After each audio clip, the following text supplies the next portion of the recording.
بسم اللہ الرحمن الرحیم۔ اللہ کی محبت کیسے حاصل کریں، یہ ہمارا آج کا موضوع، اور حقیقت میں میلاد النبی کے ایام ہیں۔ تمام محبان پیغمبر اکرم صلی اللہ علیہ وآلہ وسلم کی خدمت میں عید میلاد کی مبارکباد پیش کرتے ہوئے آئیے دعا کرتے ہیں کہ کریم اللہ اس ذات گرامی کے صدقے میں ہمیں بھی ان مراحل کو طے کر کے محبت خدا کے اس عظیم نعمت کے حصول کی توفیق عطا فرمائے۔ حقیقت میں ہمارے مد نظر وہ آیت مجیدہ ہے جس میں اللہ سبحانہ وتعالیٰ کا ارشاد ہے، قُلْ إِن كُنتُمْ تُحِبُّونَ اللَّهَ فَاتَّبِعُونِي يُحْبِبْكُمُ اللَّهُ۔ اگر آپ اللہ سے محبت چاہتے ہو تو میرے محبوب میری طرف سے ان بندوں کو یہ پیغام پہنچا دو کہ اگر آپ مجھ مصطفیٰ کی اتباع و پیروی کریں گے تو آپ سے اللہ محبت کرے گا۔ آسان ترین الفاظ میں رب کریم نے اپنی محبت کے حصول کا ذریعہ بتلا دیا ہے، اور وہ ہے ذات مصطفیٰ کی اتباع۔ ایک جملہ یہاں کہتا جاؤں کہ اس محبت پیغمبر اکرم کی عظمت کیا ہے۔ محبت پیغمبر اکرم کے ذریعے سے محبت خدا ملتی ہے۔ اس جملے پہ ذرا غور فرمائیے۔ ہم اگر ذات گرامی مصطفیٰ صلی اللہ علیہ وآلہ وسلم سے یا اہل بیت میں سے کسی ہستی سے بھی سب ہستیوں سے محبت کرتے ہیں، معیار محبت خدا ہونی چاہیے، اور انشاءاللہ آگے عرض کرتے ہیں یہی فرمان جناب پیغمبر اکرم صلی اللہ علیہ وآلہ وسلم۔ قرآن مجید میں ایک آیہ مجیدہ ہے، وَرِضْوَانٌ مِّنَ اللَّهِ اکبر، سورہ توبہ کی آیت نمبر 72 ہے۔ اس کو اگر آپ دیکھیں تو معیار محبت اور اہمیت محبت یا رضوان پروردگار کی معیار کو اللہ نے ارشاد فرمایا ہے کہ اللہ کی تھوڑی سی رضا بھی اگر آپ کو مل جائے تو یہ رضوان من اللہ اکبر، تو یہ ایک بہت بڑی چیز ہے۔ تو گویا جناب پیغمبر اکرم صلی اللہ علیہ وآلہ وسلم کے ذریعے سے ہم محبت خدا اور رضوان پروردگار خرید سکتے۔ قرآن مجید میں اگر آپ اس مادے کو دیکھیں کہ اللہ کس کس چیز سے محبت کرتا ہے، کن کن لوگوں سے محبت کرتا ہے، مثلا اللہ سبحانہ وتعالیٰ کا ارشاد ہے واللہ یحب المحسنین۔ اب ہم محسن بن جائیں تو اللہ محبت کرے گا۔ ایک طریقہ کار یہ ہے کہ اللہ سبحانہ وتعالیٰ کا سورہ آل عمران میں ارشاد ہے لن تنالوا البر حتی تنفقوا مما تحبون۔ آپ اگر وہ چیز جو آپ کو بڑی محبوب ہے وہ اللہ کی راہ میں خرچ کریں گے تو اللہ آپ سے محبت کرے گا۔ ایک آیت وَيُطْعِمُونَ الطَّعَامَ عَلَىٰ حُبِّهِ مِسْكِينًا وَيَتِيمًا وَأَسِيرًا۔ یہاں حب ہی کی ضمیر اگر اللہ کی طرف لوٹائیں، چونکہ مال کی طرف بھی لوٹ سکتی ہے، وَيُحِبُّونَ الطَّعَامَ وَيُطْعِمُونَ الطَّعَامَ عَلَىٰ حُبِّهِ، وہ کھانا کھلاتے ہیں اللہ کی محبت میں مسکین، فقیر اور اسیر کو۔ یعنی وہ کام جو اللہ سبحانہ وتعالیٰ نے ارشاد فرمائے ہیں ان کاموں کو کیا جائے، اور نیت یہ ہو کہ ہم اس کی محبت میں کر رہے ہیں۔ حقیقت میں یہ محبت خدا کے حصول کا ایک ذریعہ ہوگا۔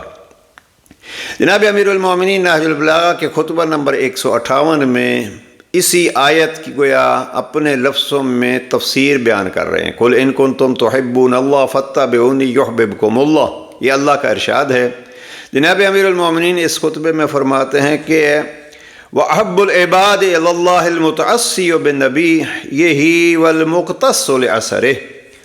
اللہ کے محبوب بندوں میں سے وہ ہے جو پیغمبر اکرم کی تعصی کرے، ان کی سیرت پہ چلے اور ان کے نقش قدم کے مطابق قدم اٹھائے۔ تو خلاصہ کلام کیا ہو گیا؟ خلاصہ کلام یہ ہو گیا کہ آپ اگر چاہتے ہیں، اللہ کا ارشاد ہے کہ آپ اگر چاہتے ہیں کہ میری محبت، تو میری محبت کا طریقہ کیا ہے کہ میرے محبوب کی محبت۔ عزیزاً، محبت کے کمال میں، محبت رسول اور محبت کمال میں اگر کسی کو سند ملی ہے تو اس شخصیت کو دیکھ لیں اور اس کے مطابق پھر زندگی گزاریں۔ اللہ کی محبت بھی ملے گی، رسول اللہ کی بھی محبت ملے گی۔ اور وہ شخصیت اگر دیکھنی ہے تو وہ شب خیبر اس حدیث کو حدیث خیبر کہتے ہیں، جس میں پیغمبر اکرم فرماتے ہیں کل میں علم اس کو دوں گا جو رجل کرارن، جو رجل ہوگا کرار ہوگا، غیر فرار ہوگا، یحب اللہ ورسولہ ویحبہ اللہ ورسولہ، وہ اللہ اور اللہ کے رسول سے محبت کرے گا اور اللہ اور اللہ کے رسول اس سے محبت کریں گے۔ میں سمجھتا ہوں کہ آسان ترین طریقہ یہ ہے کہ جس کی محبت خدا، محبت رسول خدا کی تصدیق ہو چکی ہے، اس کے نقش قدم پہ چلیں گے تو ہمیں یقین ہوگا کہ جیسے مصطفیٰ چاہتے ہیں ہم ویسے چل رہے ہیں۔ اور آخری جملہ جو عرض کرنا چاہتا ہوں یہاں وہ یہ کہ دیکھیے، آپ ایک طرف ہے محبت پیغمبر اکرم، ایک طرف ہے حکم پیغمبر اکرم۔ اب ہم ان دو چیزوں میں ہم دعوے دار تو ہیں محبت کے، لیکن حقیقت میں محبت کا اندازہ اس سے ہوگا کہ ایک طرف حکم پیغمبر ہے، ایک طرف دعوی محبت ہے۔ ہم اگر اس محبت کے باوجود، یقینی محبت بھی ہو، حقیقی محبت بھی ہو، اس محبت پہ قربان اس محبت کو کر دیتے ہیں، اس حکم پیغمبر اکرم پہ۔ ذرا بات اگر سمجھا سکوں، ایک طرف پیغمبر اکرم جناب امیر المومنین کو کہتے ہیں یا علی شب قدر سو جاؤ۔ اب جناب امیر علیہ السلام کی محبوب ترین چیز، میں یہاں گننا نہیں چاہتا، چند مثلا محبوب چیزیں ہیں، محبوب ترین چیز پیغمبر اکرم کی صحبت ہے۔ جان پہ کھیل کے احد اور حنین جیسی جگہوں پہ جان جاتی ہے تو جاتی ہے، ہم مصطفیٰ سے الگ نہیں ہوں گے۔ اور یہ ایک باب ہے جس میں جناب امیر علیہ السلام نے بار بار یہ عملاً بھی دکھایا، اور جب جنگ تبوک میں الگ ہونا پڑا تو جناب امیر علیہ السلام پہ گویا ایک وہ موت طاری ہو گئی، اور پھر پیغمبر اکرم کو تسلی دینی پڑی، یا علی انت منی بمنزلۃ ہارون من موسیٰ، میری اور آپ کی مثال تو ایسے ہے جیسے ہارون اور موسیٰ کی مثال تھی۔ یعنی تسلیوں کی ضرورت پڑی اس لیے کہ علی نبی کے بغیر، لیکن جب نبی کا حکم ہوتا ہے تو پھر جناب امیر المومنین شب قدر کی، شب ہجرت کی طرح اتباع میں سو جاتے ہیں۔ بڑا خوبصورت جملہ بعض بزرگان کہتے ہیں کہ علی نے یہ نہیں پوچھا کہ آپ جو مجھے یہاں چھوڑ کے جا رہے ہیں تو میرا کیا بنے گا، فرمایا کہ میرے سونے سے آپ کی جان محفوظ ہو جائے گی، ہاں یا علی، تو اطمینان سے سو گئے۔ اب یہ ہے، ایک طرف ہے محبت پیغمبر علی کے دل میں، ایک ہے حکم پیغمبر۔ تو جناب امیر المومنین نے حکم پیغمبر کو ترجیح دے کے ہمیں بتلایا کہ محبت کا اگر دعویٰ کرنا ہے تو دیکھو پھر حکم کی پیروی کتنی ہے۔ ایک فرمان جناب پیغمبر اکرم کا خود اس حوالے سے، یا رسول اللہ آپ کیا فرماتے ہیں کہ اللہ کا محبوب بندہ کون ہے؟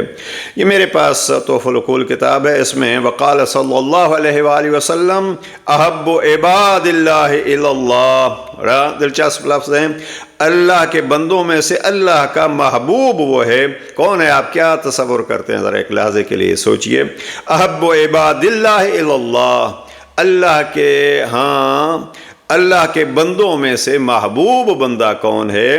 فرمایا انفعہم لعبادہ، اللہ کے بندوں کو زیادہ جو نفع پہنچاتا ہے، اللہ کے بندوں کے لیے جو نفع بخش ہے، مفید ہے، وہ سب سے محبوب ہے بندہ خدا۔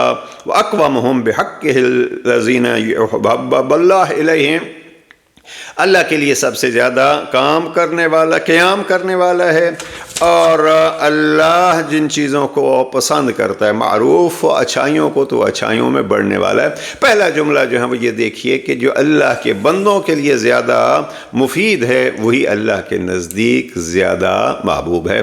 آئیے ہم ان چیزوں کو جمع کریں، اللہ کیا چاہتا ہے، رسول اللہ کیا چاہتے ہیں، اور پھر رسول اللہ کا یہ فرمان کہ ہم اللہ کے بندوں کے لیے جتنے مفید ہوں گے، کسی کے لیے ضرر رساں نہیں ہوں گے، اتنے ہی ہم اللہ کے محبوب ہوں گے۔ والسلام علیکم ورحمۃ اللہ۔